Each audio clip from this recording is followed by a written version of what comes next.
All right, so today I wanted to start by talking about this tweet from Vera Etchis. I don't know how you pronounce that, but nonetheless, she is the medical officer of health for Ottawa, and she tweeted out yesterday saying, I have written to the mayor describing the need for a new approach to the pandemic response. For the sake of the population's health, we need to learn to live with the virus, to coexist with it with caution.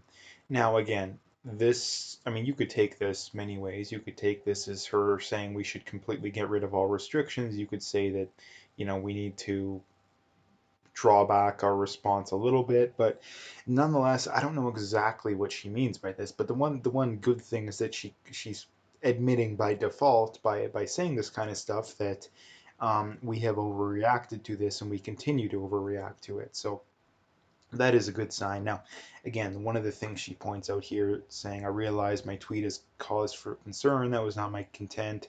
What I am saying is that the virus is not going away anywhere anytime soon, and we must learn to live with the presence of the virus in our community. Now, again, it's very true, and this is the thing that bothers me so much is that we have all of these paranoid people. And again, if anything, paranoid is an understatement, right? Like people get offended when you point that out, but if anything, paranoid is an understatement. And there's nothing that can change their mind. It doesn't matter how low the death rate can get. The death rate for, you know, school age kids is literally like less than 1 in 10,000. It is such a small number, it's not even funny. But yet, how many parents out there do you have worried about their kids? Like tons and tons of parents that are worried about their kids, even though the death rate is not only less than the flu for them, but it's significantly less than the flu. And then the argument they always come up with is, oh, well, they're going to spread it to the teachers, right? But again, number one, there's very little evidence of that happening. And number two, the 20 to 50 age group, which is going to be most teachers, it's still comparable to the flu for them. I think the death rate for them is about 1 in 5,000 I've seen. So again, 1 in 5,000. And again, when you take the people that are dying, the overwhelming majority of them are people that have serious health conditions. So if you're a teacher and you have a serious health condition, then yeah, you should probably be worried, but most of them don't, because if you did, you probably wouldn't be working. So the idea that we need to be worried about this when it comes to schools, when it comes to anything, or overly worried about it, I would say, is absolute insanity. It's absolute insanity. And I've talked about this so many times before, but there's still a lot of people out there that still buy into the hype. Even on, this is the thing that really bothers me is that, you talk to these people, like I say, I've talked to city councilors and stuff before, and they say, oh, there's arguments on both sides. Well, no, of course there is, but that's a complete cop out. That's a complete cop out because we've only listened to one side on this. At least in Canada, at least pretty much everywhere in Canada, we haven't taken the approach of one side of the argument. We have constantly taken the approach of the lockdown zealots. We've constantly done that. So again, when people say that, it's a complete cop out. They just don't want to admit they're wrong, right? And here's the thing, eventually they're going to have to admit they're wrong. Now, they won't come right out and say it, but they'll probably do it at some point. So that's something to look out for. And again, like I say, like, you know, how many quote unquote experts do we need to question this stuff before we get rid of it? Like I don't understand. Like we have the WHO that is said we don't recommend lockdowns anymore. We have thousands of doctors that have signed on across the world saying they don't support this kind of stuff. But again, this is the big problem when it comes to anything, pretty much anything for that matter, is that you can get a quote unquote expert or a quote unquote study to back up pretty much any claim that someone can possibly make these days. Pretty much any claim, it does not matter what. And that is a big problem. Like, that is the big problem. So when people say, oh, there's this expert or that expert that believes that, well, it doesn't matter, right? And I mean, for starters, in that most experts have been proven wrong one way or the other on this, right? The first way being at the start of this, they told us basically not to take this overly seriously, don't wear masks, all this kind of stuff.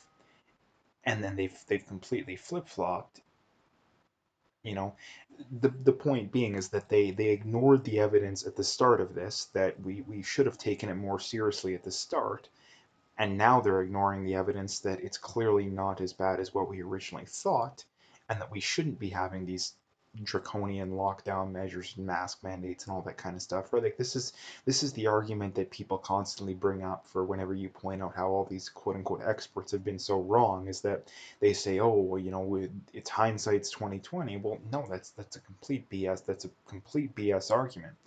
Because if it's hindsight's 2020, like I said, we shouldn't be listening to these people because it isn't hindsight's 2020. We know the death rate is incredibly low. We know that the only people that need to be worried are very old people. It's not hindsight's 2020. If you want to make that argument and oppose all the lockdown measures, yeah, you can make that argument. But if you're going to support lockdown measures and make that argument, you're wrong. So anyway, the next thing to bring up is from Spencer Fernando here, and he says, new report, establishment media is finally catching up late, showing 82% of virus patients have vitamin D deficiency. The fact that despite all their spending, governments aren't shipping vitamin D out to everyone is total malpractice at this point. Now, I don't think it's. I think there's I think something to point out here. I don't think it's vitamin D deficiency that's directly causing this. Now, again, you'd have to talk to a quote unquote expert on this, but as funny as that sounds, I think it's the fact that most Canadians, especially this time of year, have vitamin D deficiencies. In fact, the majority of people on Earth probably have vitamin D deficiencies, especially in like Europe and North America, especially in there, because even in the summer, a lot of people have vitamin D deficiencies, right? So I think it's probably just a clear correlation. And I think there's another thing in that if you don't have a vitamin D deficiency, your immune system is probably better than the average person.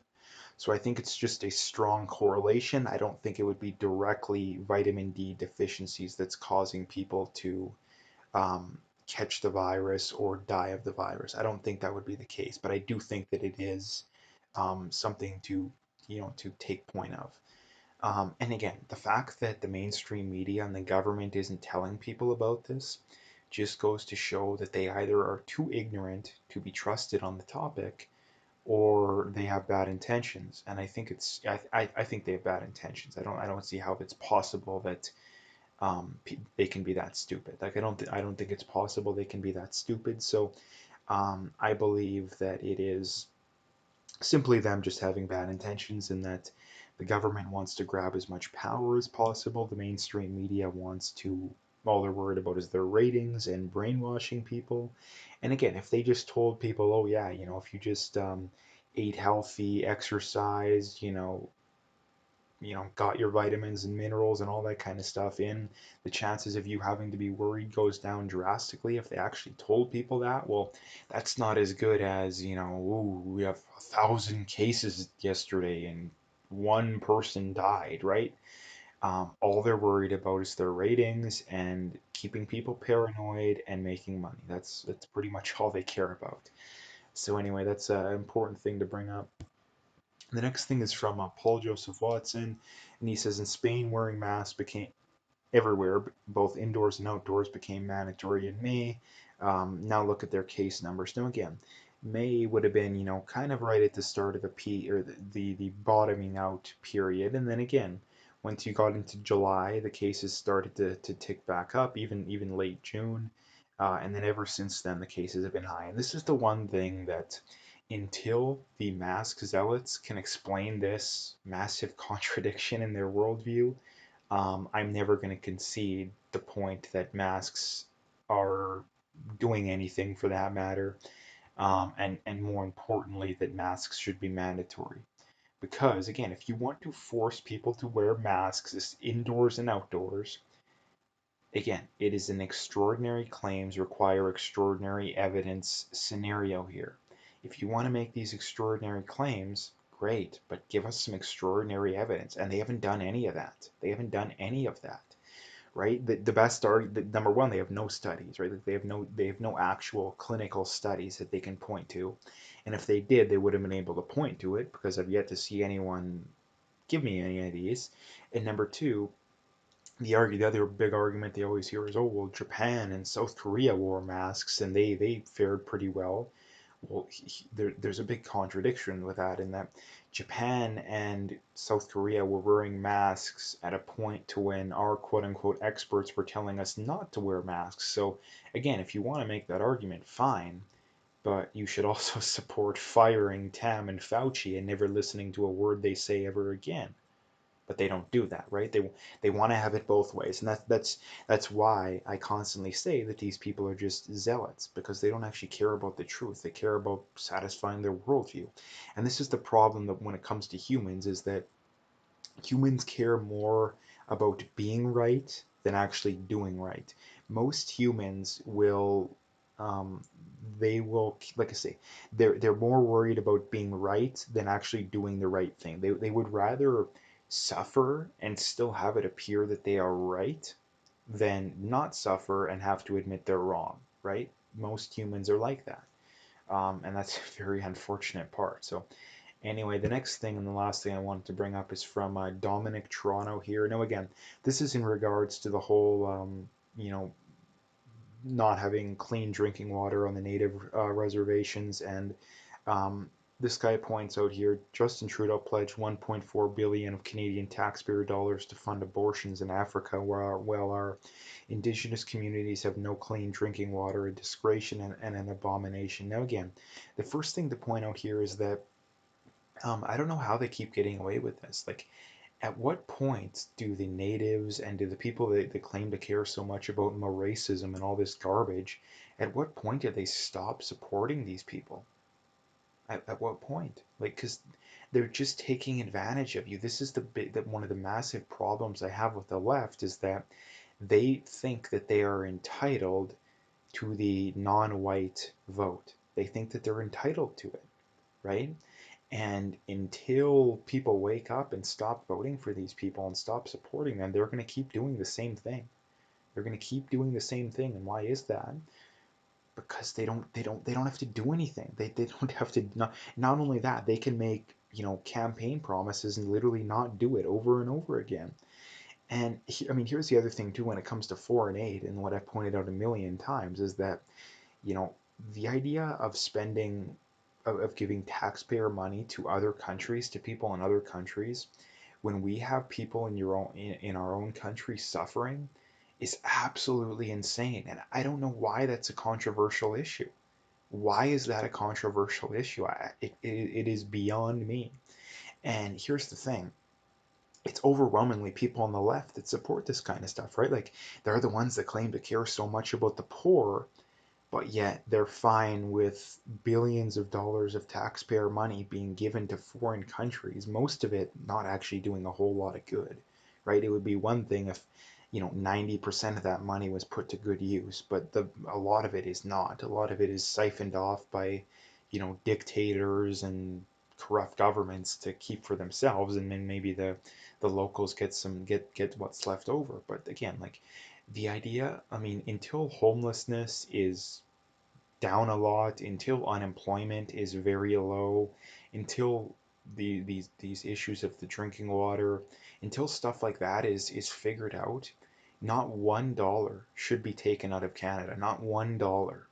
And like I say, I don't know why that's a controversial issue. I've never actually heard a good argument for why it's a controversial issue, right? Like, again, they might claim that you're racist, but again, how can you be racist for wanting to say, yeah, we should be rather than giving money to poor people in Africa, we should be giving money to help native people in Canada. Like that's it's not possible for that to be racist when you're a white person suggesting rather than helping people who haven't paid into the system, let's help people who actually have contributed to the system at least somewhat.